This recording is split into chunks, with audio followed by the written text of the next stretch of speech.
그래서 보시면 1번 94회 1번 보시면 재고자산입니다.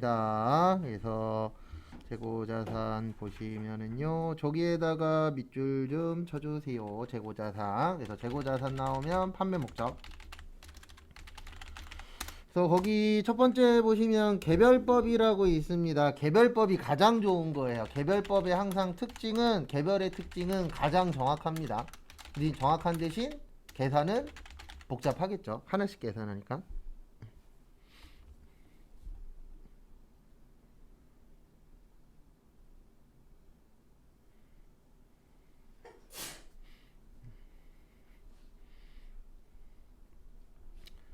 그 다음에 보시면은요,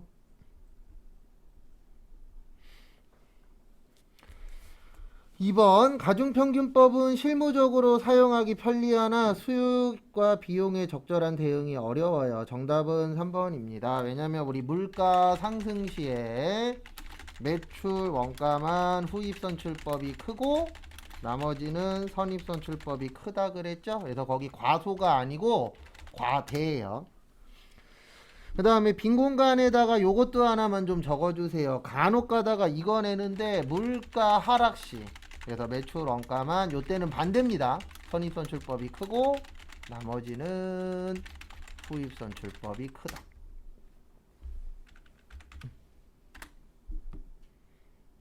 참고해 주시기 바랍니다.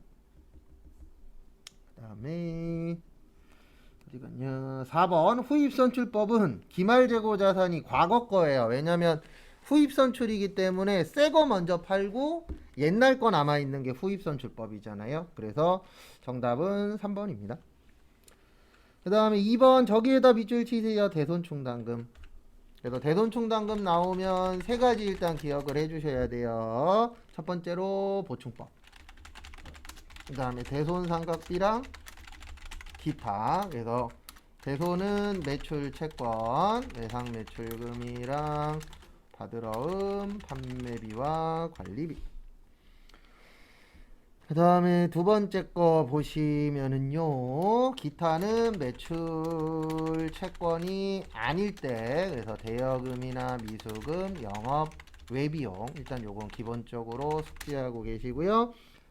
거기 보시면 기초가 대손충당금이 5만원이었어요. 그 다음에 저기에다가 밑줄 좀 쳐주세요. 어디에다 밑줄 치시냐면은 저기 두 번째, 나의 대손 확정에다가 밑줄 좀 쳐주세요. 그래서 우리 대손 확정되면은 돈 못 받는 거죠. 그래서 5만원에서 일단 2만원 뺍니다. 그 다음에 전기에다가 밑줄 치세요. 다 해보시면 전기 나오면 이거 기억하셔야 돼요. 뭐 기억하셔야 되냐면 전기에 대손 나오면 무조건 대손충당금 처리하는 겁니다. 그래서 플러스 3만원, 그러면은 6만원 돼요. 근데 우리가 필요한 거는 거기 보시면 10만원입니다. 그러면 6만원이 10만원 되려면 얼마 부족하세요? 4만원 부족하죠. 그래서 모자른 것만큼 채워준다. 그래서 무슨 법이라 그런다고요? 보충법. 그래서 정답은 몇 번이 되는 거세요? 3번이 됩니다. 그래서 대손충당금 되게 잘 내요. 문제 풀어보면 아시겠지만. 그 다음에 시험 문제 주식 잘 나오고. 그 다음에 3번 감가상각에다 밑줄 치세요. 감가상각.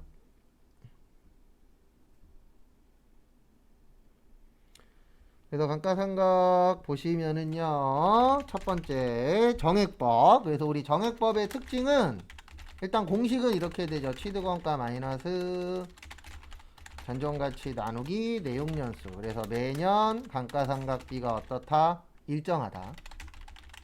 그래서 정해져 있다. 그래서 정액법이죠.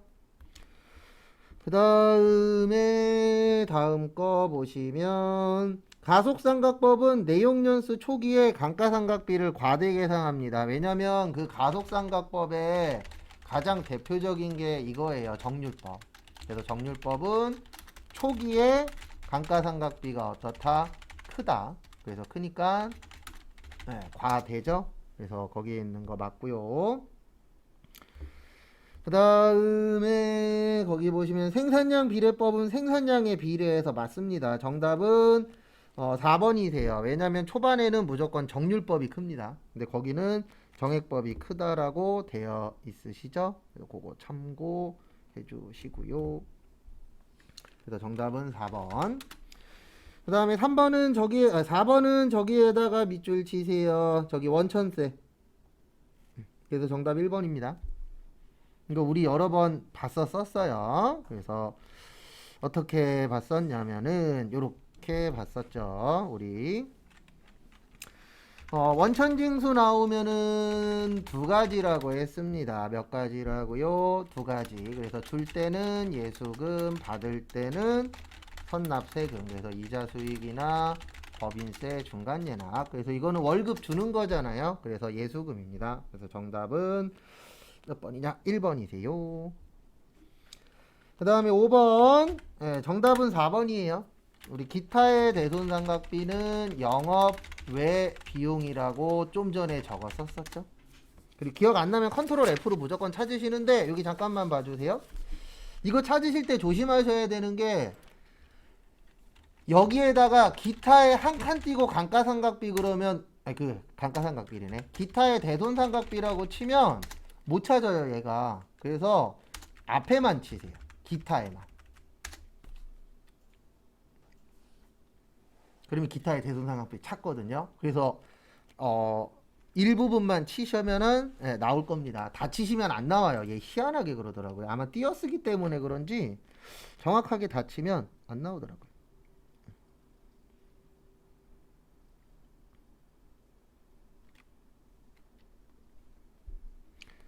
다음에 6번 보시면 원가액에 그래서 원가의 개념이죠.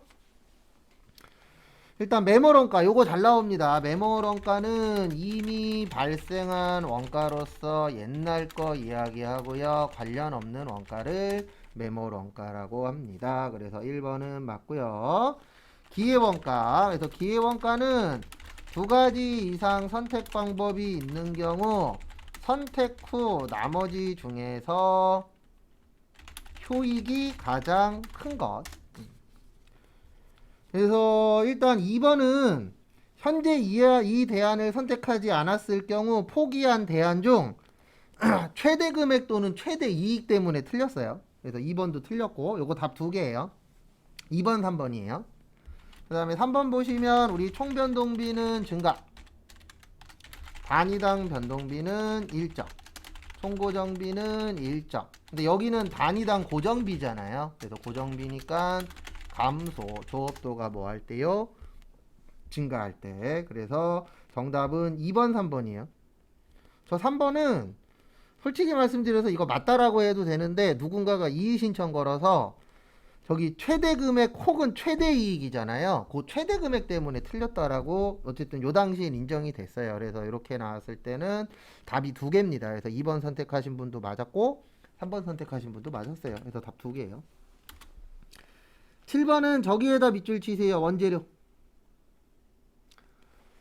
원재료라고 나오면은요, 요거 기억을 하셔야 돼요.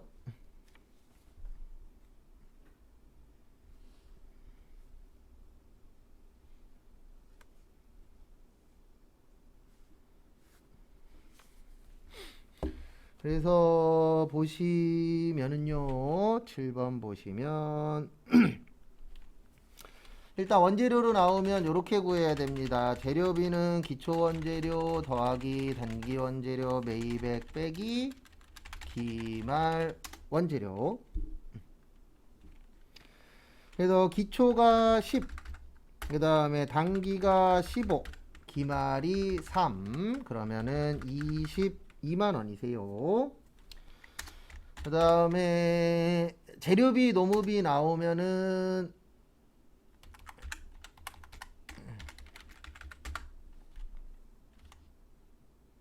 왜 이래? 저기요 컴퓨터님? 왜 이렇게 느려?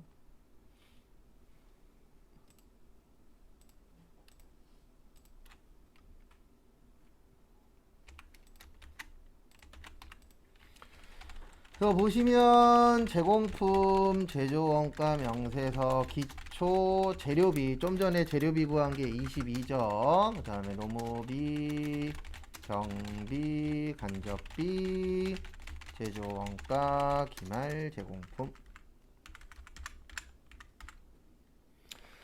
그래서 여기 보시면 노무비가 20, 그 다음에 간접비가 20, 그 다음에 기초 제공품이 10,000원, 그 다음에 기말 제공품이 15만원.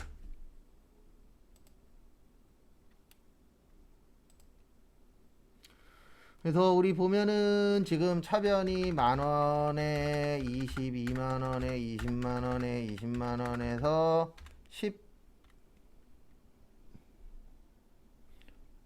15만원을 빼면 48만원 나와요. 그래서 정답은 3번입니다.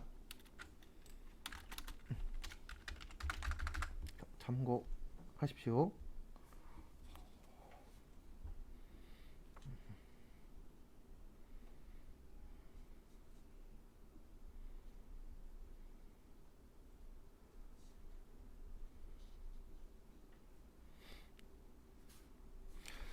그 다음에 8번 보시면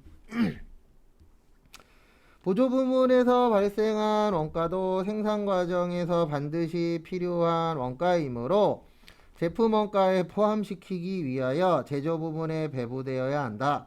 이때 보조 부문 원가 형태에 따른 배분 방법으로는 저기에다 밑줄 치세요. 단일 배분율하고 이중 배분율. 저희는 맨날 단일 배분율로만 했어요. 그래서 단일 배분율은 말 그대로 배부할 때 배부 기준이 한 가지인 거를 단일 배분이라고 하고요. 그 다음에 이중 배분율은 배부 기준이 두 가지인데 이게 뭘로 되어 있냐면 변동비랑 고정비로 나누어지는 거, 이렇게 두 가지로 나누어지는 거를 이중 배분율이라고 표현합니다. 그래서 참고하시고요.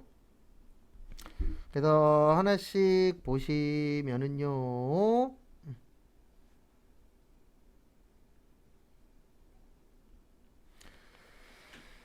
그래서 보시면 A 보시면은 원가 배분 절차가 복잡합니다. 이중은. 왜냐면 두 가지로 하니까. 그래서 정답 3번이에요. 이거 일부러 이렇게 낸 거예요.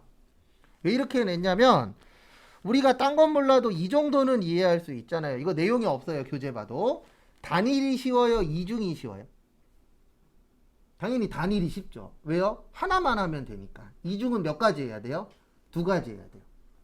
그래서 A가 아니야. 그러면 A 빼면은 몇 번만 남아요? 3번만. 그래서 이거 내신 분이 이렇게 낸 이유는 뭐냐면 이거 상세하게 내버리면 아무도 손 못 대거든요. 왜냐면 저희 교재에는 없어요. 이거 어디 가야 볼 수 있냐면 원가에게만 있는 교재들이 있거든요. 그런 교재를 봐야만 나오는 내용이기 때문에 일부러 이렇게 내신 부분도 있습니다. 그래서 정답은 3번. 근데 찍는 분들은 3번 절대 안 찍습니다. 왜요? 1번, 2번, 4번엔 A가 있잖아요. 근데 3번엔 B가 A가 없어. 그러니까 찍는 사람은 1번, 2번, 4번 3번 절대 안 찍어요. 그래서 이거 내신 분은 제가 봤을 때 이 문제 내고 웃고 있지 않았을까. 그 다음에 9번 보시면 개별원가 계산. 그래서 앞에 보시면은요, 우리 개별원가 계산은 비싼 거, 종합원가 계산은 저렴한 거. 그래서 정답 1번. 단위당 원가가 높습니다. 하나씩 계산하기 때문에.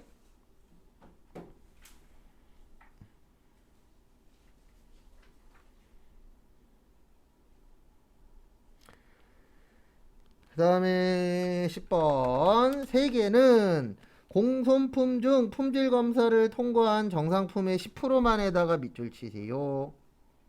정상. 그 다음에 나머지는 비정상으로 본다라고 합니다. 그래서 거기 보시면은요, 이거 어려워요. 왜 어렵냐면 저희 배운 적 없습니다. 일단 첫 번째, 품질 검사를 공정의 60% 시점에서 한다고 가정하였을 경우에 정상 공송품은 600개이다. 맞아요. 왜 그러냐면 거기 보시면 기초 40%고 기말 25%죠. 맞죠? 요거 퍼센트 잘 보셔야 돼요. 그러면은 아직 60%가 안 됐기 때문에 완성품 빼놓고는 나머지는 완성됐는지 미완성됐는지 몰라요. 왜냐면 검사를 안 했기 때문에. 그래서 완성된 건 몇 가지밖에 없어요. 6,000개밖에 없어요. 왜냐면 우리 완성품은 100% 완성된 거잖아요. 우리 완성됐다라는 게. 그래서 6,000개에 10%에서 몇 개요? 600개. 그래서 1번 맞고요. 그 다음에 2번 보시면 품질 검사를 공정의 20% 시점에서 한다고 가정하였을 경우에 정상 공송품은 850개이다 라고 되어 있는데요. 거기 보시면 몇 프로 시점에서 본다고요? 요번에는 20% 시점에 본다라고 합니다. 그러면 20%대는 거기 기초도 완성됐고 기말도 완성된 거잖아요. 그러면은 요건 6,500개가 돼요. 20% 완성됐을 때는 기초도 완성됐고 기말도 완성됐다라고 보는 겁니다. 왜냐하면 완성도가 40% 25%잖아요. 그러면은 2,000개에다가 6,000개에다가 2,500개 더하면은 1,500개 나와요. 그래서 여기에 10%니까 1,050개. 그래서 2번 틀렸어요. 그 다음에 3번 60% 시점에서 계산하면은 완성품밖에 없거든요.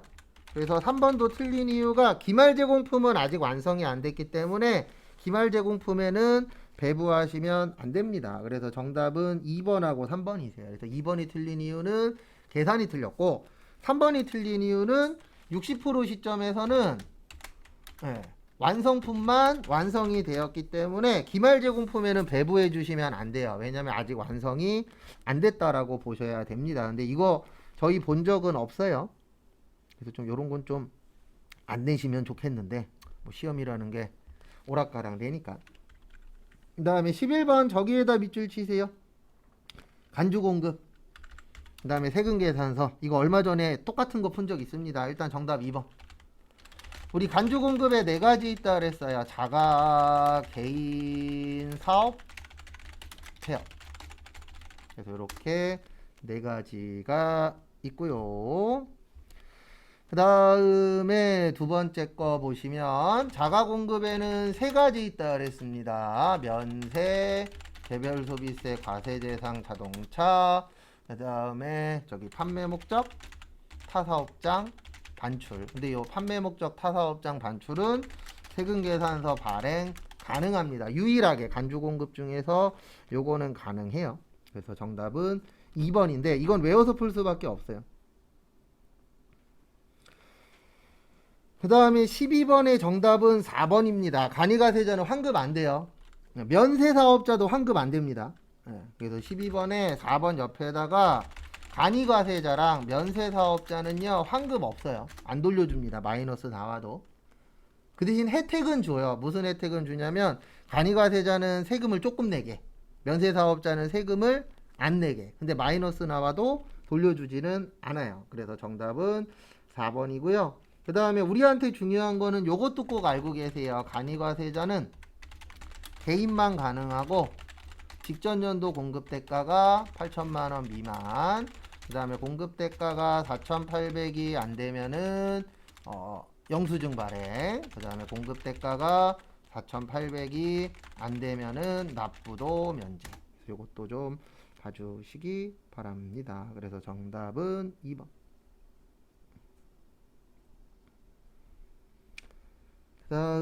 아니 2번이 아니고 4번. 12번의 정답 4번이세요. 2번에 보시면 공급대가 맞죠? 그 다음에 13번 영세율. 우리 영세율 나오면 면세하고 같이 기억하셔야 돼요. 일단 정답은 2번입니다. 영세율 그러면은 완전 면세제도, 그 다음에 면세 그러면 불완전 면세제도. 그 다음에 영세율 그러면은 이제 저기 수출 관련된 거고요. 그 다음에 조기환급이라고 해서 15일 이내에 돌려줍니다. 그 다음에 면세는 이제 역진성 완화도 있고 계산서도 있고 주로 기초생활 모여 필수품과 관련된 것들. 그래서 정답은 2번이에요. 외국과 관련된 거는 영세율 적용을 받으실 수 있다가 맞는 겁니다. 근데 거기는 없다라고 되어 있죠.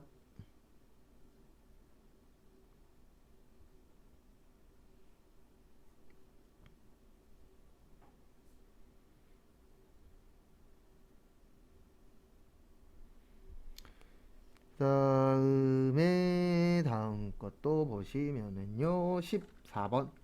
총수익 금액에다가 밑줄 치세요. 총수익 금액은 돈 받는 거예요. 총수익 금액이 매출액이라고 생각을 하시면 됩니다. 그래서 총수익 금액 그러면 매출액. 그래도 우리 매출액에 속으면 안 돼요. 매출액 1억이래. 근데 이익은 500만 원이야. 그러면 500만 원밖에 못 벌어가는 겁니다. 그래서 그런 거에 속으시면 안 돼요. 숫자가 중요하긴 한데 남는 게 얼마냐가 중요하지. 얼마 파는지가 기본이 돼야 되긴 하지만 대부분 순이익은 오픈 안 합니다. 잘.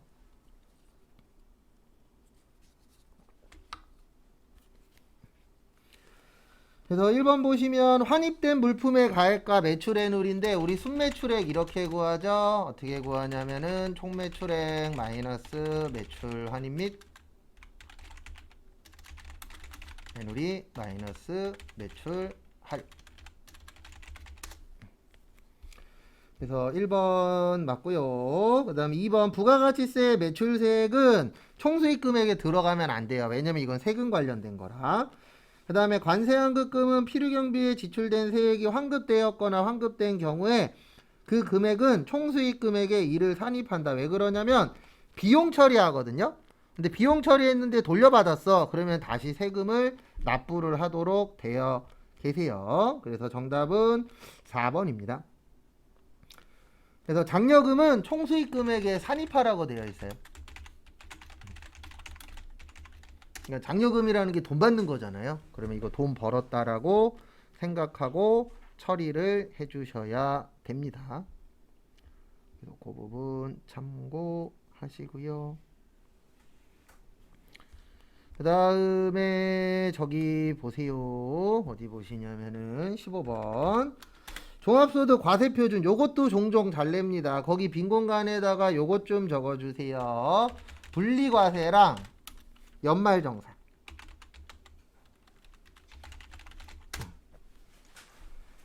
그래서 확정신고를 안 해도 되는 사람은 요 두 가지의 해당 사항이 있으면 안 하셔도 돼요. 일단 정답은 2번입니다. 왜냐면 우리 이거 외웠잖아요. 뭐 외웠었냐면 이거 두 가지 조심하셔야 돼요. 일단 1번이 아닌 이유. 종합소득에 뭐뭐뭐 있다 그랬죠? 이자, 배당, 사업, 근로, 연금, 기타. 그래서 퇴직소득하고 양도소득은 종합소득이 아니에요. 그래서 1번이라고 찍으시면은 이거 못 외우신 겁니다. 종합소득. 그래서 1번은 아니에요.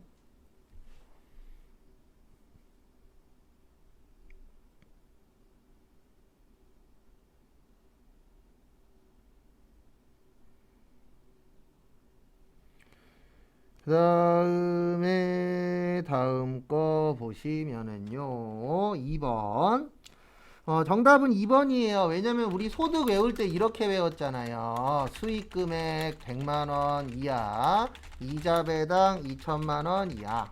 이자 배당이 아니라 총급여 500. 그 다음에 근로소득금액 150.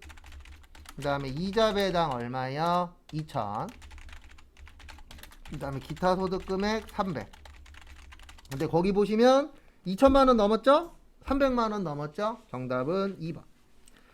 그 다음에 3번에 일용근로 위에나 옆에다가 이렇게 적어주세요. 일용근로는 분리과세요.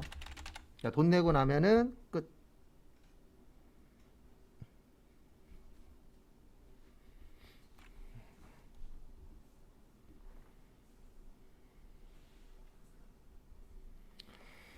그 다음에 저기 어디 갔냐 공적연금소득 옆에다가는 연말정산 공적연금소득이 국민연금 이야기하는 거거든요. 그 연말정산 해야 됩니다.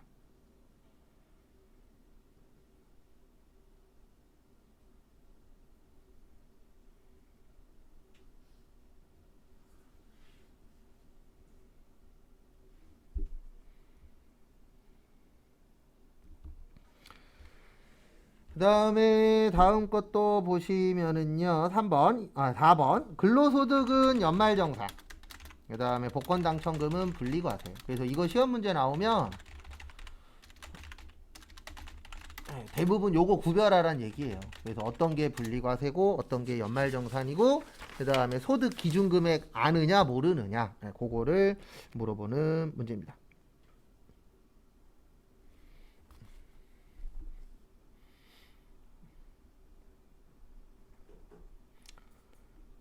그 다음에 또 다음 거 보시면은요. 문제 2번 메인 매출 전표. 1번 7월 25일 저기에다 밑줄 치세요. 개별 소비세 과세 대상 승용차. 요게 1000cc 넘는다란 뜻이에요. 그래서 매입에 불공. 그 다음에 어디 갔냐? 일반 전표죠? 왜 내가 메인 매출 전표하고 있냐? 마음이 급한가 봐요. 그래서 4월 20일 저기에다 밑줄 치세요. 첫 번째 줄 끝에 원천징수. 그래서 원천징수 나오면 맨날 똑같아요. 줄 때 예수금, 받을 때 선납세금. 그래서 차변에 일단 대변에 정기예금 3억짜리가 나갔고요. 이자 얼마 받기로 했어요? 2,100만원. 그 다음에 원천징수인데 요때는 선납세금 처리하는 겁니다. 선납세금은 이자 수익이랑 법인세 중간예납. 그래서 선납세금은 323만 4천원. 그 다음에 통장으로 돈 들어왔죠. 나머지는 보통예금이 317 726인가요? 726이 아니고 766. 차변과 대변 똑같아야 되죠. 그리고 원래 이거 원천징수 되게 잘 나와요.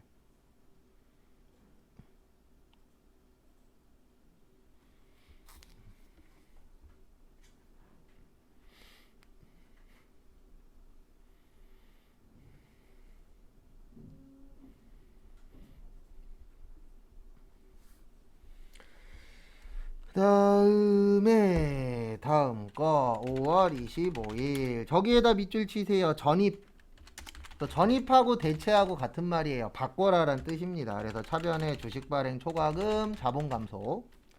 그러니까 주식 발행 초과금이랑 자본금이랑 바꾸란 얘기예요. 그거를 조금 유식한 말로 전입이라고 합니다. 그래서 전입이라고 나오면은 바꿔준다라고 생각을 해주시면 되세요.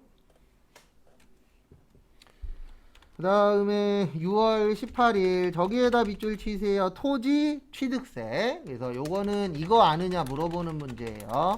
부대비용은 원가 처리한다. 그래서 토지가 1억 350. 그 다음에 통장에서 1억 350. 그리고 지금 푸시는 이 5개의 키포인트는 4번입니다. 그래서 시험 때 이렇게 나오면 4번 맞추면 좀 편하게 가는 거고 4번 틀리면 좀 힘들게 갈 수도 있어요. 왜냐면 4번에서 멘탈이 왔다 갔다 할 수 있을 정도의 문제라. 그래서 제 개인적인 생각은 풀다가 모르겠는 건 일단 빼고 가세요. 어떻게든 푸시려고 하시는 분들 계시는데 오히려 잘못 손대면 시간 낭비돼 버리거든요. 그래서 너무 어려울 것 같아. 그럼 일단 또 빼는 것도 나쁘지는 않습니다.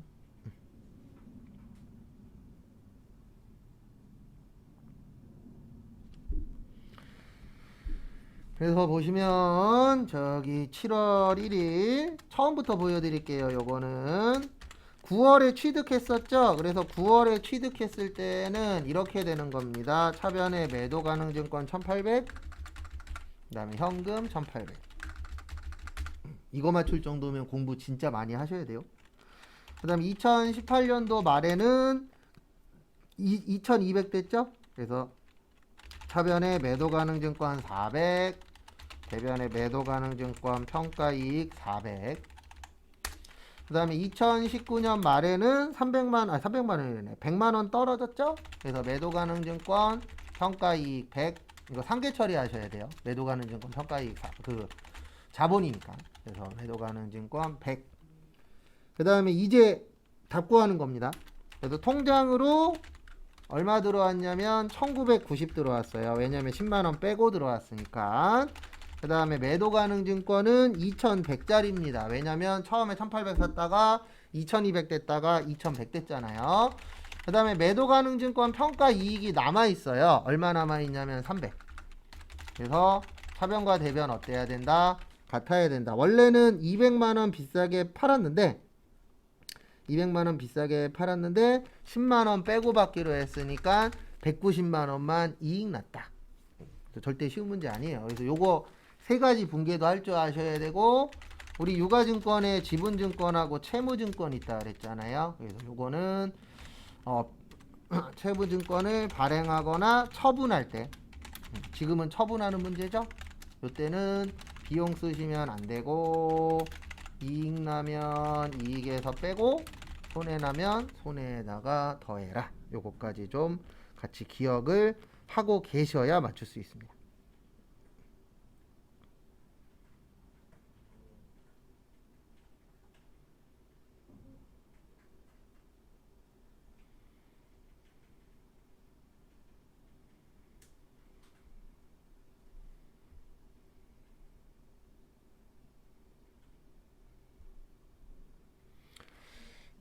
네, 물어보세요. 네, 네. 이거 상계 처리. 이게 자본이잖아요. 단기 매매 증권일 때는 지금 생각하신 게 맞아요. 자본은 무슨 처리한다고요? 상계 처리. 그 상계 처리가 뭐냐면 여기 400만원 이익 있었죠. 그리고 여기 100만원 손실 나왔죠. 이익이 없어질 때까지 손실이 못 나와요. 그걸 상계 처리라고. 어떤가요? 예, 여기 300 마지막에. 그래서 여기에서 처리해 준 거예요.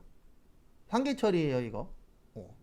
이거 헷갈리시면 우리 저번에 푼 거 있죠. 필요하시다 그러면 프린트 해드릴 테니까 그거 여러 번 풀어야 돼요. 이거 지금 나오는 분계 중에서 제일 어려운 분계 중에 하나예요. 이거 아시려면 일단 이거 만들 줄 알아야 되고 왜 그런지 이해해야 돼요. 이거 무슨 처리라고요? 상계 처리예요. 그래서 제가 그때 그 드린 거 있잖아요. 그 여러 번 풀어보시고 편하게 물어보세요. 네, 괜찮아요. 여기 보세요. 상계 처리가 뭐냐면 여기 이익 있었죠? 이익 있었어요? 없었어요? 있었죠? 이 이익이 다 없어질 때까지 손해가 못 나와요. 근데 누구만 상계 처리하는 거라고요? 자본만. 누구만 상계 처리한다고요? 자본만 상계 처리.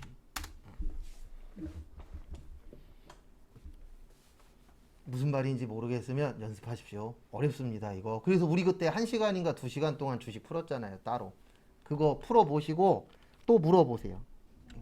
네? 네? 안 맞는다고요? 맞아요? 보실래요? 네, 뭐 보여드리고 저식할 거 없는데 보세요. 차변에 보통 예금 얼마요? 1990. 여기 맞죠? 그 다음에 차변에 매도 가능 증권 뭐요? 평가이익 300. 그 다음에 대변에 매도 가능 증권인데 밑에 거 써야 돼요. 1년보다 긴 거라. 여기 얼마요? 2100. 그 다음에 대변에 매도 가능 증권 무슨 이익? 처분. 그래도 안 맞으면 얘기하세요. 왜 안 맞는지는 둘 중에 하나인데.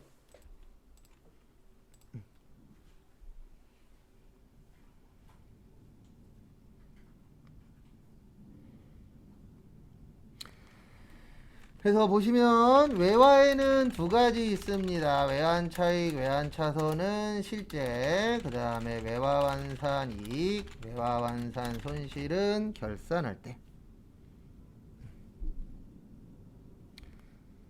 그래서 보시면 21일 날 이렇게 계산하시는 거예요. 8,000달러 곱하기 1,200원은 960.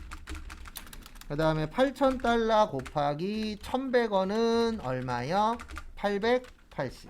그래도 둘이서 얼마 차이 나요? 80만원. 그래서 우리가 받을 때는 880 받았죠? 근데 빌려줄 때는 얼마 빌려줬어요? 960. 그래서 차변과 대변 어때야 된다? 같아야 된다. 그러면 덜 받았으니까 이익이에요? 손해예요? 손해죠? 외환 차손. 정리하시고.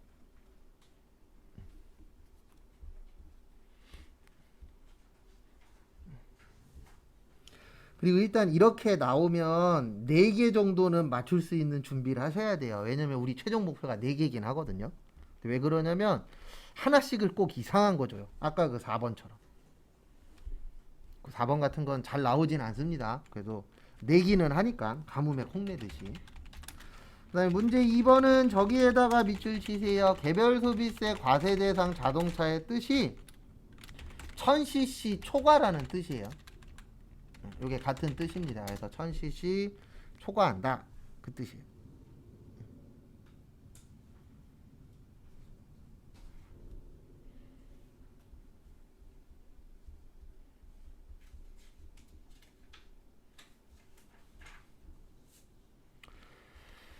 그 다음에 거기 보시면 7월 25일 날 그래서 불공입니다. 매입의 불공. 그 다음에 세무 캐피탈. 그 다음에 전자는 어디로 갔냐면은 여. 그리고 4번 관련돼서 조금만 더 설명드릴게요. 4번 관련돼서 찍는 방법 알려드릴게요. 앞에 보세요. 단기매매증권이라고 나오면 끝에 2개 비교하는 거예요. 그러니까 거기 보시면은 지금 문제 보시면은 2천만 원에 팔았잖아요. 2019년에 2,100만 원이었었죠. 그래서 100만 원 뭐가 나와야 돼요? 손해가 나와야 돼요. 그 다음에 매도 가능 증권이면 처음과 끝을 보는 거예요.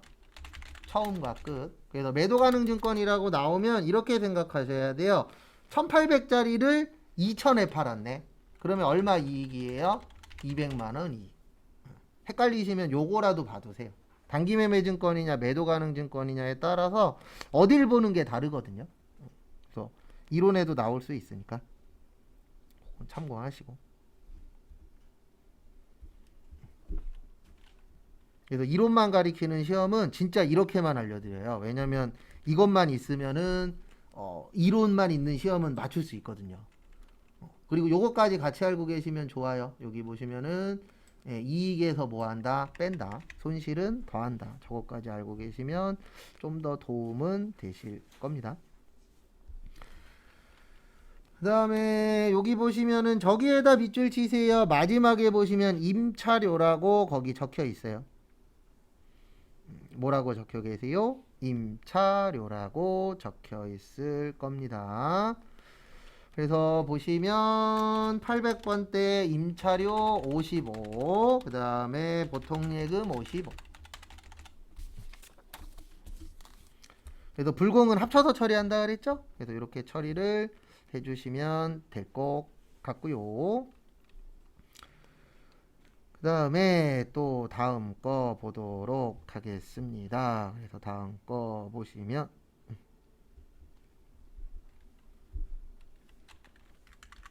8월 13일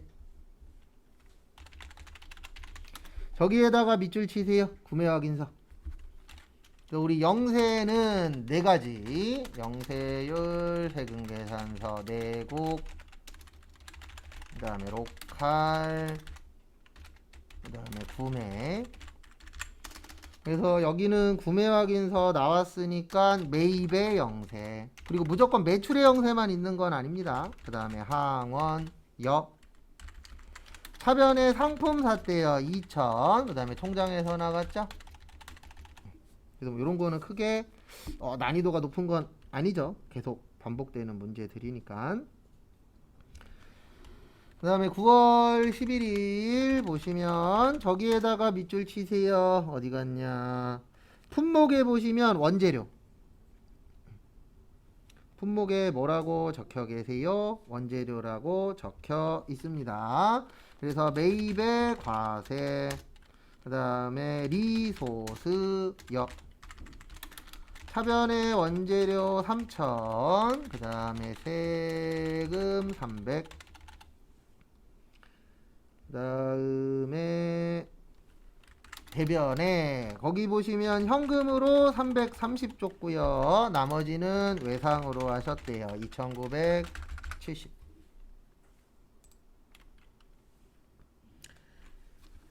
그 다음에 9월 28일 저기에다가 밑줄 치세요. 프린터. 그 다음에 거기 박스 안에 보시면 이거 일부러 우리 어렵게 만들려고 이렇게 냈어요. 감가상각 5년. 그나마 쉬운 거로 내긴 했는데 그래도 이렇게는 좀 안 냈으면 하는 마음은 있습니다. 왜냐면 계산해야 되잖아요. 그래서 취득원가 400이고요. 잔존가치 없고 내역연수 5년이니까 80 나옵니다. 1년에. 그래서 이렇게 계산하셔야 돼요. 400에서 80 빼면 얼마 나오냐면은 320 나와요. 근데 거기 보시면 250에 팔았습니다. 그러면 320짜리 250에 팔면 70만원 뭐예요? 손실. 그래서 감가상각 관련된 거 나오면 요거 꼭 할 줄 아셔야 돼요. 계산. 그 다음에 분계는 매출에 카드로 했으니까 카과 신윤복. 대변에 비품은 400. 그 다음에 감가는 얼마라고요? 80. 그러면 320 되는 겁니다. 그 다음에 차변에 미수금 275인데 무슨 카드냐면 미래카드. 그 다음에 세금은 275가 포함이니까 25만원이 될 거고요. 그 다음에 차변과 대변 같아야 되죠. 손해봤으니까 유형자산 처분 손실. 요거 문제도 잘 나와요. 그래서 감가상각 노객 관련된 문제도 잘 나오니까 그 부분도 좀 유심히 봐주시고. 그 다음에 5번은 저기에다가 밑줄 치세요. 생산.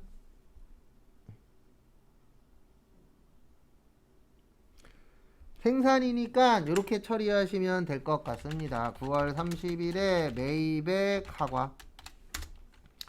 그 다음에 어디 갔냐? 강남. 차변에 500번대 차량 유지비 8만원. 세금 8,000원. 대변에 카드니까 미지급금 88,000원. 하나 카드 정리하시고요.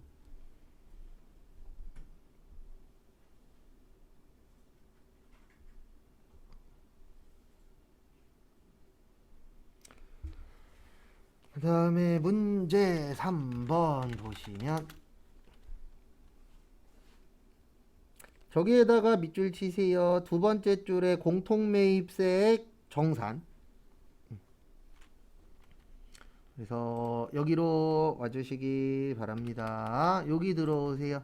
부가가치에서 여기 공제받지 못할 매입세액. 이거 나오면 좋은 시험은 아닌 이유가 저희가 연습을 해보긴 해봤어요. 근데 무려 한 번인가 두 번 해봤습니다. 그래서 여기 공제받지 못할 매입세액 명세서 눌러주시고요. 그 다음에 여기에다가 이렇게 쓰세요. 거기 지문에 보시면 1기 확정이에요. 그래서 4월에서 6월 치시고 등록하신 분은 예. 그 다음에 여기 눌러주세요. 정산.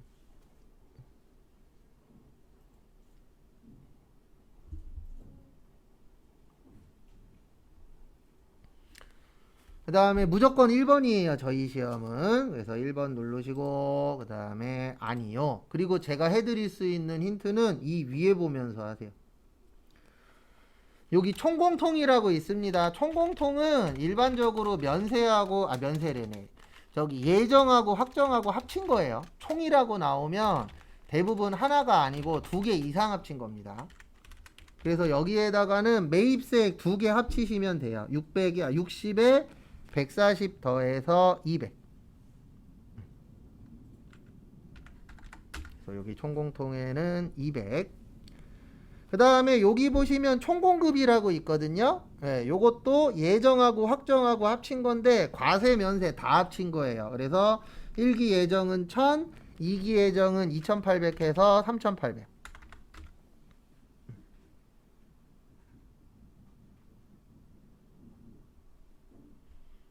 그래서 이 부분도 참고를 해주시고요. 그 다음에 면세는 거기 400하고 800 있죠? 합치면 1200.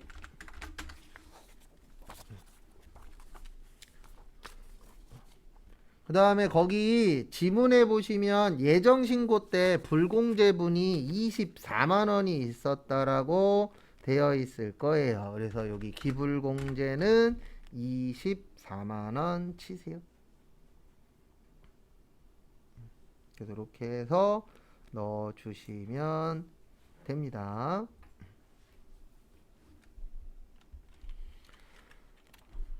그래서 이거는 시험 때 가면 난이도가 어려워요. 그래서 제 개인적인 생각인데 여기 안 나오는 게 좋습니다. 공제받지 못할 매입세액 명세서. 근데 그 이유는 딴 것 때문이 아니고요. 문제가 많지 않아요. 그래서 이런 거는 하나 가지고 반복 연습을 하는 수밖에 없어요. 왜냐면 똑같은 거가 많지 않기 때문에. 그 다음에 2번은 저기에다가 밑줄 치세요. 어디 갔냐? 부가가치세 신고서랑 확정신고. 그래서 여기로 들어오십시오. 신고서 들어오셔서 확정이니까 몇 월에서 몇 월이에요? 10월에서 12월.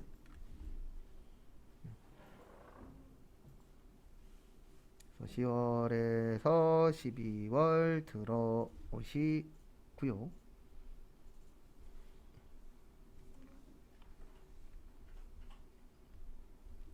그 다음에 항상 이거 먼저 하셔야 돼요. 거기 매출 자료라고 있습니다. 그래서 매출 자료 가셔서 전자세금 계산서 과세 매출액, 매출의 과세예요. 그리고 저기에다 밑줄 치세요. 지연 발급. 이거 가산세 내셔야 됩니다. 지연 발급 가산세. 근데 이런 거는 안 외워도 돼요. 공식은. 왜냐면 프로그램에다가 넣어주시면 자동으로 되거든요. 그래서 프로그램에다가 넣어주시면 되기 때문에 요거는 외우진 않고 가산세는 내야 된다. 이렇게 기억을 해주세요. 왜냐면 국가에서 지연 발급하라 그랬어요? 지연 발급하지 말라 그랬어요? 지연 발급하지 말라 그랬잖아요. 그래서 그거 좀 봐두시고요. 그 다음에 다음 거 보시면 카드는 매출의 카과 또는 매출의 현과. 얘네 둘 다 위치는 같습니다.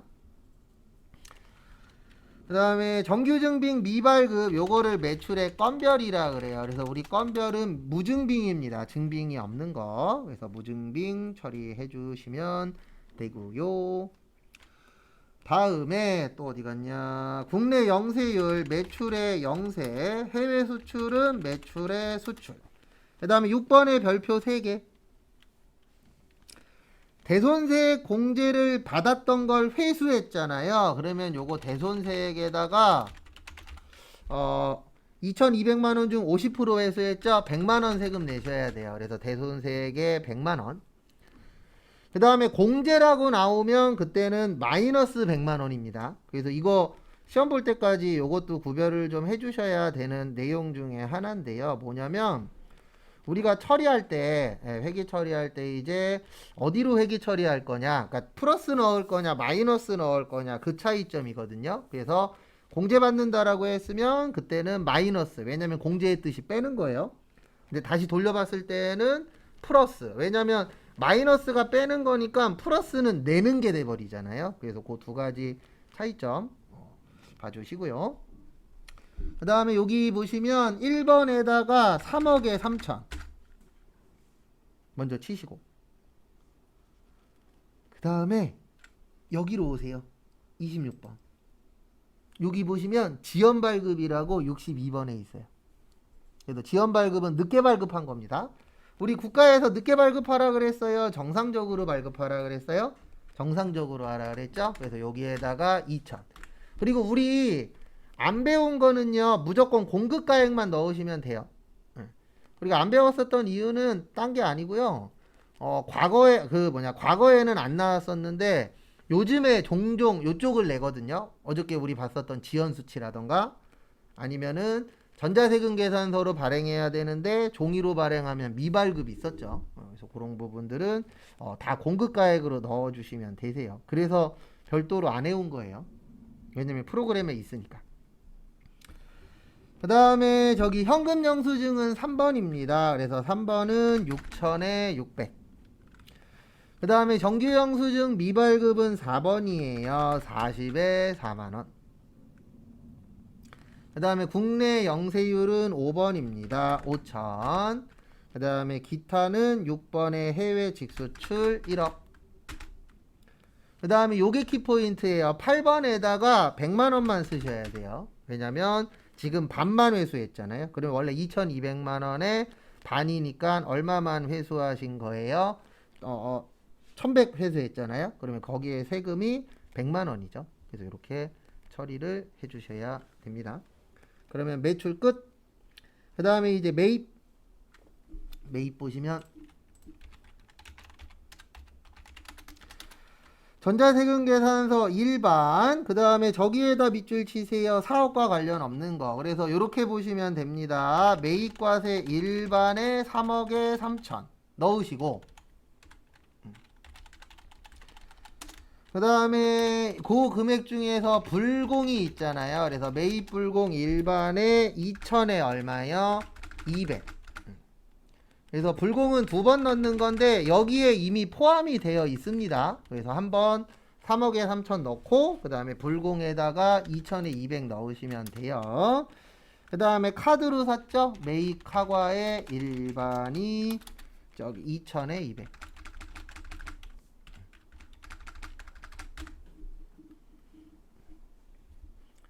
그 다음에 여기로 와주세요. 어디로 오시냐면은 여기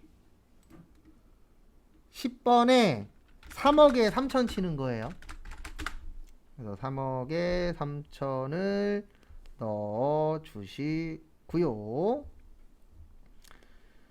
이제 그 다음에 보실 게 여기 가서 보시면 됩니다. 어디 가서 보시냐면은 다음에 여기 16번. 그래서 16번이 불공 넣는 데세요. 그래서 16번 오시고 그 다음에 여기 50번에다가 불공 넣어주시면 됩니다. 불공이 2천에 얼마요? 200. 그래서 여기 포함되어 있어요. 3억에는 이미. 그래서 포함되어 있고 그 다음에 2천에 200 넣으시고 그 다음에 사업용 신용카드 있거든요. 그건 여기 41번에 넣으시면 돼요. 여기도 2천에 얼마요? 200. 그 다음에 마지막으로 여기 밑에 보시면 저기 어디 갔냐? 예정신고 미완급이라고 21번에 보시면 있으실 거예요. 그래서 21번에다가 미완급된 거 얼마 있었어요? 300. 그리고 여기 앞에 잠깐만 봐주세요. 시험장 가시면 내가 여기에다가 뭐뭐 넣었는지까지는 다 상세하게 못 적어 갖고 오잖아요. 그러니까 시험장에서는 요거 적어 갖고 나오세요. 여기 밑에 여기 최종 금액 있잖아요. 제일 밑에 거. 그래서 지금 문제는 424만 원이면 맞은 거예요. 그래도 여기 적어 오시면 얼추 알 수 있거든요. 내가 맞게 했는지 아니면 잘못 넣었는지 대략적으로는. 그래서 저기를 적어 갖고 오시면 좀 확인하기가 좀 수월합니다. 그리고 다음 주에 설명드릴 건데요. 시험 보는 그날 답지 떠요.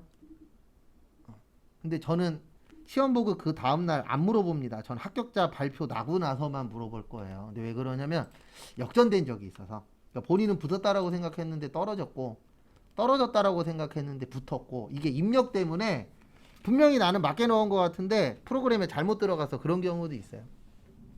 지금까지 구제받은 사람 5명 정도 있습니다. 프로그램에 잘못돼갖고. 근데 거의 구제받기가 쉽진 않아요. 그 다음에 결산으로 넘어가도록 하겠습니다. 근데 요 정도면은 가산세 부분도 그렇고 나쁘게 나온 편은 아니에요. 근데 여기에서 제일 걱정되는 건 아까 그 질문하셨던 그 상계 처리 문제 있죠. 예, 그거 잘못 손댔다가 뒤에까지 또 영향이 갈 수 있는 분들도 있어서. 문제 4번의 결산입니다. 일단 1번은 수동, 2번도 수동, 3번도 수동, 그 다음에 4번도 수동, 5번만 자동.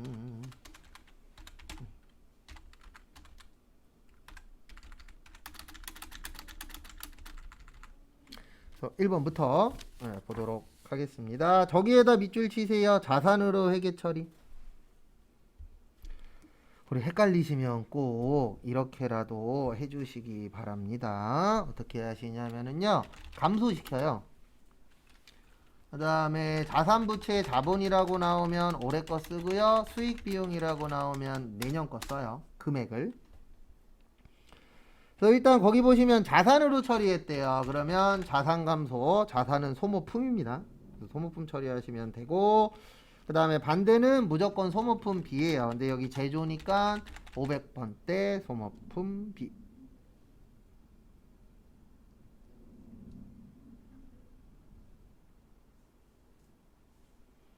그 다음에 이제 금액 구하셔야 돼요. 거기 보시면 240만원 중 결산일까지 사용하고 못하고 남은 거 60만원은 내년 거예요. 차기. 그러면 240 중에서 60만원 남았으니까 180만원 썼겠죠? 요거는 올해 거. 그래서 제가 아까 자산부채 자본일 때는 올해 거 쓴다 그랬죠? 그래서 소모품비 180, 소모품 180 정리하시고,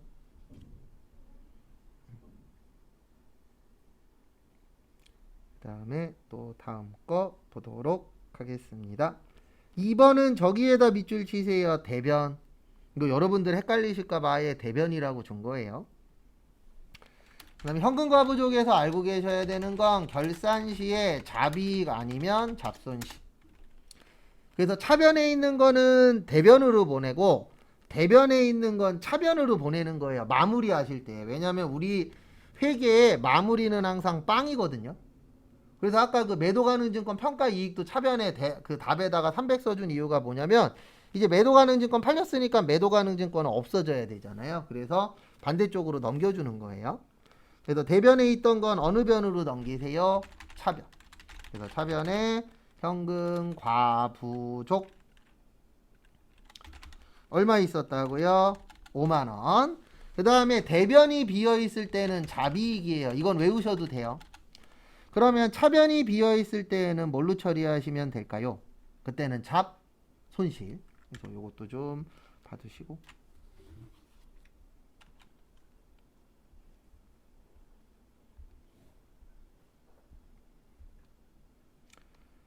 그 다음에 3번 저기에다가 밑줄 치세요. 연이자율 1%.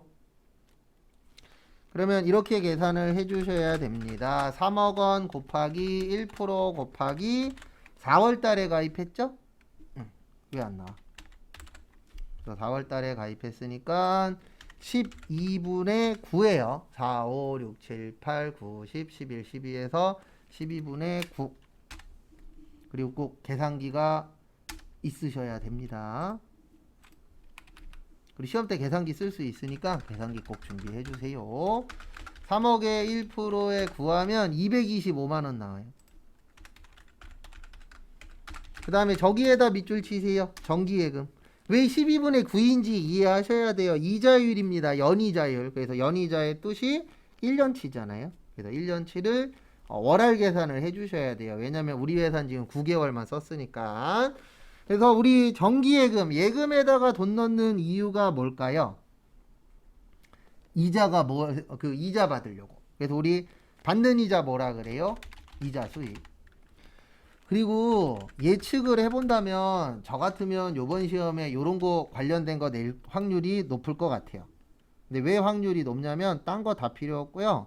요즘에 이자 난리잖아요.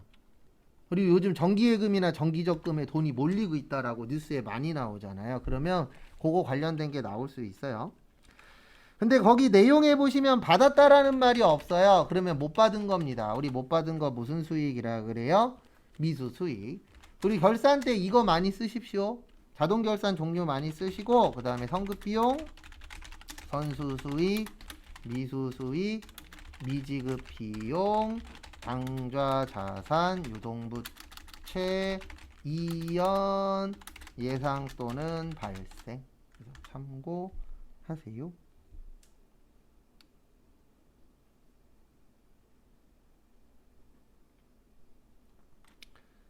그 다음에 4번 보시면은요.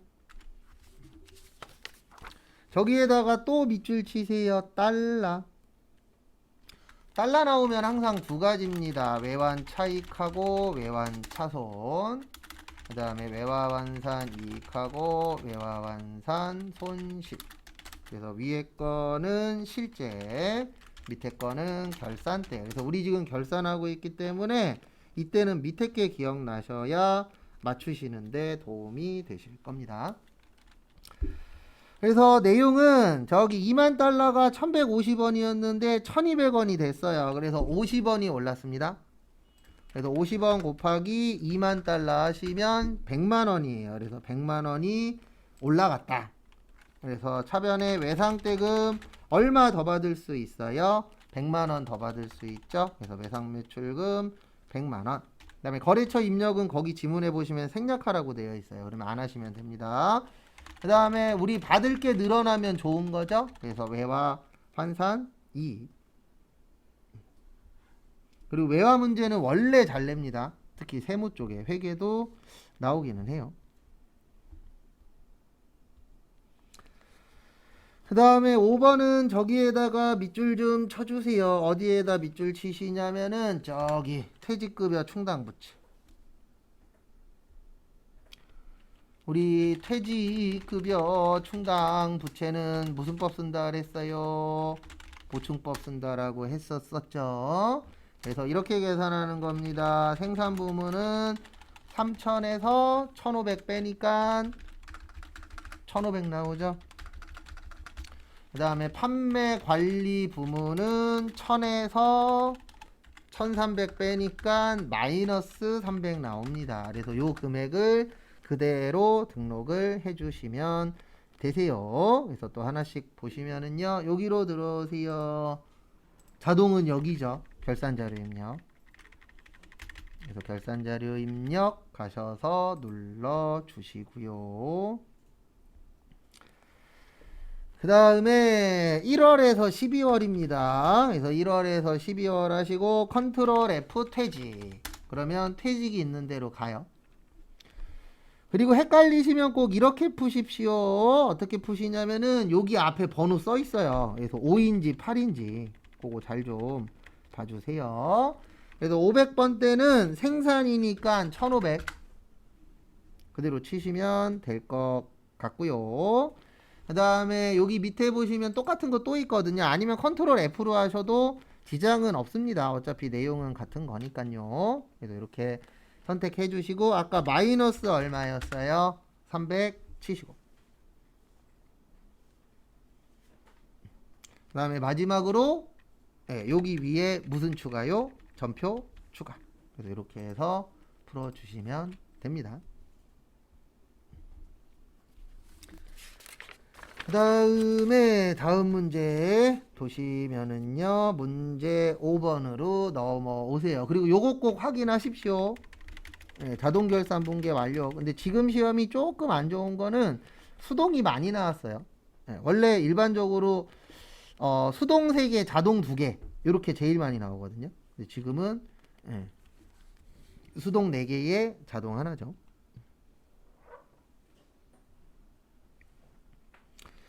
네, 문제 5번은 여기로 오세요. 원천징수에서 4번 등록으로 들어오세요.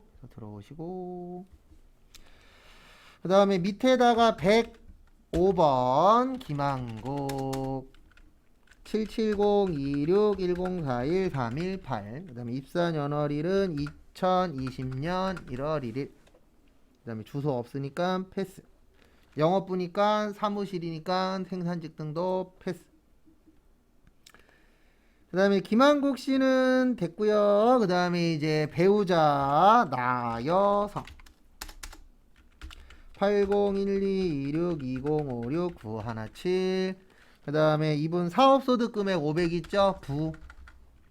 거기 내용이 없는 건 100만원 넘어가면 안 됩니다. 그래서 안 된다라는 거 참고해 주시고요. 그 다음에 다음 분 김조선님. 김조선 47091211005618 그래도 기타 소득인데 200이죠? 우리 300까지 되니까 60세 이상의 경로우대 70세까지 해주시면 되세요. 그 다음에 다음 거 김조선님까지 됐고 요거 조심하셔야 돼요. 강춘자님은 1번이에요, 2번이에요? 2번이에요. 왜냐면 거기 보시면 배우자의 직계존속이잖아요. 그래서 이런 것들도 은근 헷갈리실 수 있는 내용이니까 조심하시기 바랍니다. 그래서 강춘자님은 49121320556118. 그 다음에 100만원까지는 괜찮다 그랬어요. 그 다음에 직계비속 우주. 그래서 우주는 1506240613116. 그 다음에 5세니까 5세에 거기 보시면 장애인이라고 되어 있죠. 장애인 복지법에 그래서 1번 요 꼭 넣어주시고, 그 다음에 관우 김관우 17091230616224 비동 거고 김한국의 직계조 비속이고 비장애인이죠. 그리고 7세는 안 넘었으니까 무슨 처리는 안 하셔도 괜찮으세요. 저기 자녀 맞구나. 응. 잠시만요. 우주까지 맞죠? 우주에 저것 빠졌네. 5살이구나. 7세부터죠. 그 다음에 마지막으로 김부산 형제자매. 그래서 김부산 저기에다 밑줄 치세요. 동거. 형제자매는 특수한 내용 없으면 무조건 동거하고 있어야 돼요. 그래서 최근에 그 특수한 내용이 한번 시험에 나왔었는데 그게 뭐냐면 뭐 질병으로 인해서 잠깐 동안 따로 살고 있다. 요런 거는 인정을 해줍니다. 왜냐면 뭐 병원 문제라던가 그런 것 때문에 좀 떨어져서 살 수도 있잖아요. 그래서 그런 특이한 경우는 인정을 해주는데 일반적인 건 인정 안 됩니다. 그 다음에 790926105616 이분 장애인인데 여기 조심하셔야 돼요. 무슨 환자요? 중증 환자라고 거기 적혀 있죠? 그럼 중증 환자는 몇 번이에요? 3번. 네.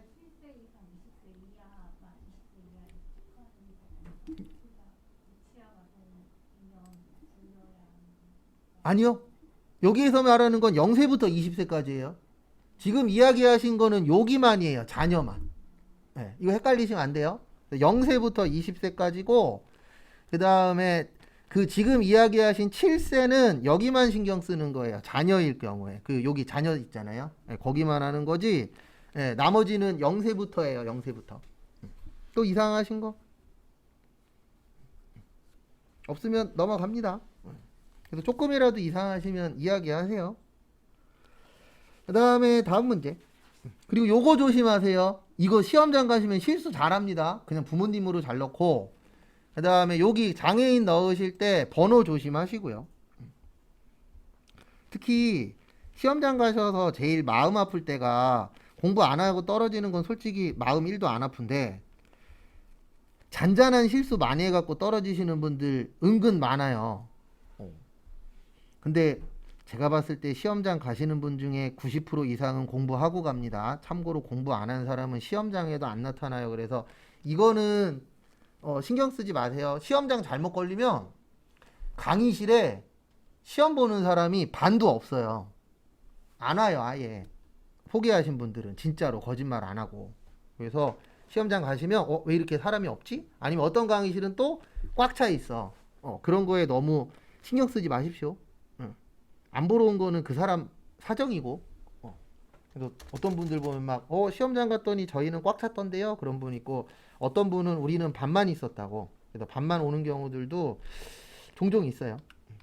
그리고 학교에서 보시는 분들은 여자애들 중에 교복 입고 오는 애들이 있습니다. 그렇다고 해서 학교 선생님이 잘 봐주진 않는데 학원에서 일부러 교복 입고 가라고 시켜요.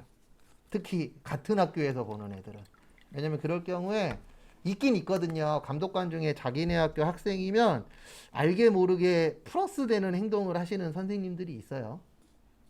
제가 예전에 딴 학원에서 저기 ITQ 보다가 엎어버리려고 그러다 참은 적이 한 번 있어갖고 못하잖아요. 아니면 틀렸잖아요. 그럼 옆에 가서 티나게 티 안 나게 가르쳐주면 그럴 수 있어. 같은 그 선생님하고 제자니까 알려줄 수 있어 라고 생각을 했을 텐데 완전 티나게 가르쳐주고 있는 거예요. 그래갖고 아, 이거를 좋게 얘기하고 끝내야 되나, 그냥 눈을 감아야 되나 하다가, 아니, 왜 그런지는 아니까 눈 감고 나온 적이 있는데, 약간 학교에서도 그런 게 없지 않아 있긴 있어요. 근데 저희 시험만 그런 게 아니고, 거의 모든 시험 다 그렇더라고요. 그 다음에 연말정산으로 들어오세요. 그 다음에 4번은 111번입니다. 그래서 여기에다가 111 치시고, 그 다음에 다음은 사원 김미영의 연말정산을 위한 국세청 제공 자료와 기타 증빙 자료이다. 부양가족은 제시된 자료 이외에는 소득이 없고 김미영과 생계를 같이 하고 있다. 연말정산 추가 자료 입력 메뉴에 부양가족 탭을 수정하여 완성하고 연말정산 입력 탭을 작성하시오. 그래서 보시면은요. 일단은 여기로 오세요. 부양가족. 그래서 제일 먼저 김철수님 저기에다 밑줄 치세요. 퇴직소득금액 100만원 넘어서 소득금액 100만원 넘으면 거기에 있는 내용이 없는 건 안 됩니다. 그래서 부 처리해 주시면 되고요. 그 다음에 두 번째 어디 갔냐? 전영희님 여기 보시면 전영희님이 76세죠? 그러면 60세 이상의 경로 우대 선택해 주셔야 되고요. 그 다음에 자녀 어디 갔냐? 20세 이하의 요거 체크 되셔야 돼요. 여기는 7세 이상에서 20세까지. 그 다음에 분수는 20세 이하만 되는 겁니다. 여기는 체크 안 되죠? 그렇게 처리를 일단 해주시면 되고요. 그 다음에 연말정산 자료 보시면 신용카드 및 직불카드 현금영수증 사용액은 김미영의 신용카드 직불카드 현금영수증을 사용한 것으로 가정한다. 그래서 내 거니까 그거는 솔직히 쓸데없는 내용이고요. 본인부터 하도록 하겠습니다. 종교단체 돼요? 안보험료 돼요? 의료비 돼요? 필라테스 안 돼요? 신용카드 되는데 요렇게 나눠주셔야 돼요. 대중교통 200, 그 다음에 도서 70, 그 다음에 신용카드가 270 빼니까 770. 얼마예요? 신용카드는 770. 730. 그렇죠. 1000 나와야 되니까. 그 다음에 현금영수증 675만원. 일부러 이렇게 낸 거예요. 좀 이렇게 좀 안 냈으면 좋겠어요. 솔직히. 시험이면 그냥 1000만원 해갖고 300 빼고 700 해주든가. 일부러 이렇게 주는 거예요. 계산하다가 틀리라고. 그래서 하나씩 또 넣어보도록 하겠습니다. 일단 첫 번째 종교단체. 그리고 이렇게 나오면 이름으로 나오면 하나씩 넣으세요. 한 번에 넣으면 헷갈립니다. 그래서 이렇게 나오면은 하나씩 해주시는 게 좋으세요. 그래서 보시면은요. 여기 종교단체 가셔서 200.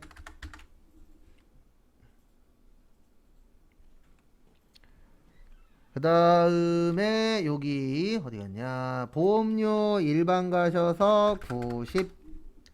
그 다음에 의료비는 부양가족에다 넣으세요. 그래서 여기 가셔서 국세청장의 F2 김미영 금액은 100. 그 다음에 필라테스 안 되고, 그 다음에 신용카드는 아까 730이었죠. 그래서 730 넣고, 그 다음에 대중교통에 200, 도서에 70, 그 다음에 현금영수증에 675만원, 전통시장에 300. 그래서 그거에 맞춰서 넣어주시면 되고요.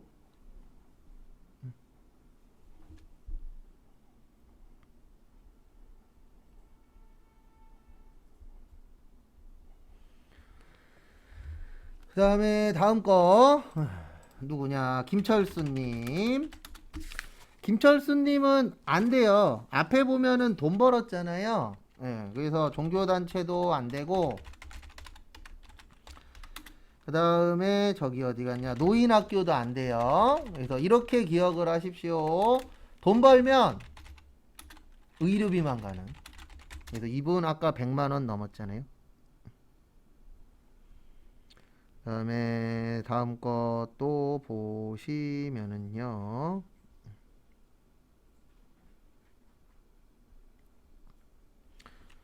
다음 거 또 보시면 전영희님 의료비 대고 종교단체 외 대고 직불카드 되는데 500만 원이고 전통시장 얼마요? 100만 원. 참 이거 내신 분이 제가 봤을 때는 괴롭히려고 낸 듯한, 딴 건 다 괜찮은데 저기 금액이 마음에 안 들어요. 저기 어디냐, 신용카드 일부러 막 그렇게 낸 것 같아요. 일단 의료비 국세청장에 저기 전영희님, 그래서 전영희님 얼마예요? 60. 그 다음에 저기 종교단체 외 지정기부금, 여기 종교단체 외에 당해기부금 가셔서 20.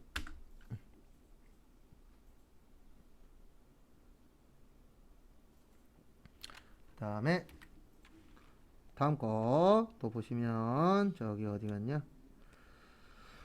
여기죠. 신용카드 가셔서 직불카드가 500. 그래서 직불카드 500. 그 다음에 저기 전통시장에 지금 300 있으니까 300에다 100 더해서 400.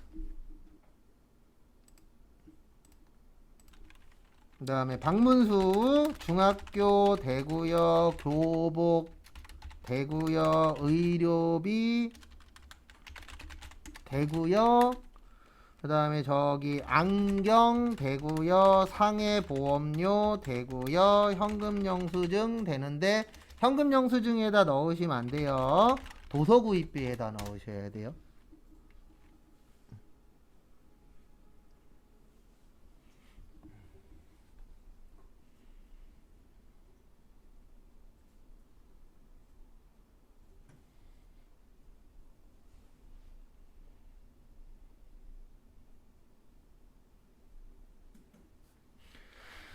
그 다음에 그래서 이렇게 넣으시면 됩니다. 여기 초중 어디 갔냐? 교육비 가셔서 중학교 초중고에 80.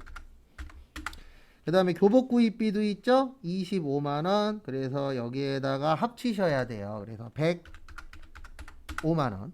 그래서 두 개 합쳐서 넣어주셔야 됩니다. 그거 참고하세요.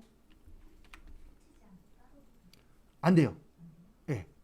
이거 알고 계셔야 되는 게 요게 1이 그 한 명이란 뜻이거든요. 그래서 여기에는 꼭 합쳐 주셔야 돼요. 그리고 의료비도 헷갈리시면, 의료비는 솔직히 따로 넣어도 크게 지장 없는데 의료비도 합쳐서 넣어도 인정은 해줘요. 네. 그래서 일반적으로 근데 여기는 무조건 합치셔야 돼요. 교육비는 왜냐면 요게 계산할 때 인당 계산하도록 되어 있기 때문에 그거는 꼭 합쳐서 넣어 주셔야 됩니다. 그래서 그 부분 참고하시고요. 그 다음에 또 다음 거 보시면 지금 어디까지 넣었냐? 아, 중학교 그거 넣었죠? 그 다음에 의료비. 네, 의료비도 여기 넣을 때 합쳐서 넣어도 돼요. 여기 국세청장에서 넣을 때 여기 누구냐? 박문수잖아요. 그래서 박문수 넣고 여기에다가 85만원 이렇게 합쳐서 넣어도 지장 없습니다.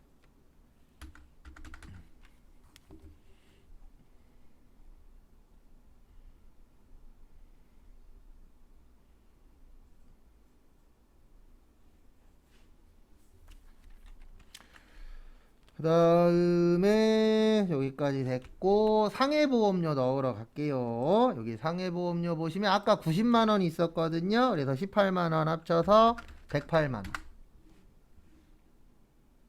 그 다음에 또 현금 영수증. 그래서 여기 도서구입비에 지금 70만원 있어요. 그리고 거기에 25만원 더해서 95만원.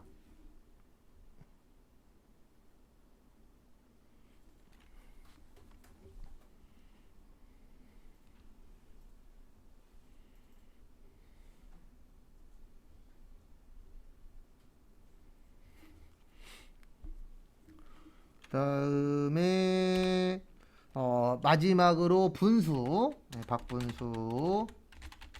그래서 분수는 유치원 되고 저축성은 누구 거든 안 돼요. 그러니까 남은 기간 동안에 연습하실 때 집에서 무조건 입력을 다 할 필요까지는 없거든요. 왜냐면 입력 때문에 틀릴 확률은 아주 높진 않으니까. 그래서 어떻게 하시냐면은 OX 연습을 많이 하세요. 그러면 좀 도움이 되실 겁니다. 그래서 여기 유치원만 넣어주시면 돼요. 그 다음에 한 번 더 설명드리고 쉬었다가 그 남은 시간 동안에 하는 거 있죠? 그거 할 겁니다. 그래서 유치원에다가 180. 그래서 이 연습을 많이 하셔야 돼요. OX, 그 다음에 신용카드 나누는 거.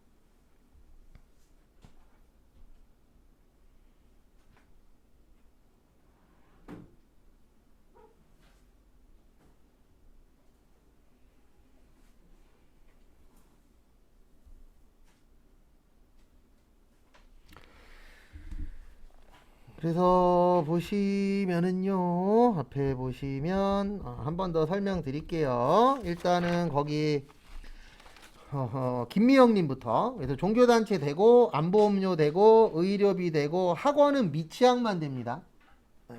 그래서 안 돼요. 그 다음에 신용카드 그 구별하는 거 덧셈 뺄셈 조심하시고. 그 다음에 분은 종교단체 노인학교 안 되는 이유가 돈 벌어서 안 되는 거고요. 만약에 소득이 없으면 종교단체는 됩니다. 노인학교는 안 돼요. 왜냐면 부모님 교육비는 저것만 가능하다 그랬잖아요. 저기 뭐냐 장애인 교육비만.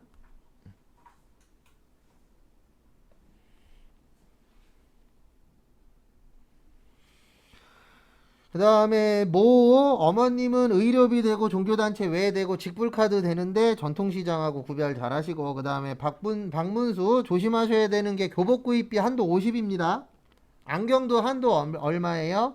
50. 그래서 그 한도 같은 거 잘 기억하시고. 그 다음에 분수는 저축성은 안 된다라는 거. 그래서 OX 좀 많이 연습해 놓으시면 좀 도움이 되실 거예요. 그 다음에 잠깐만 쉬었다가 5시 5분에 그 우리 짜투리 시간 있죠? 그거 때 푸는 거 한 번 더 보고 그 다음에 마무리 하도록 하겠습니다.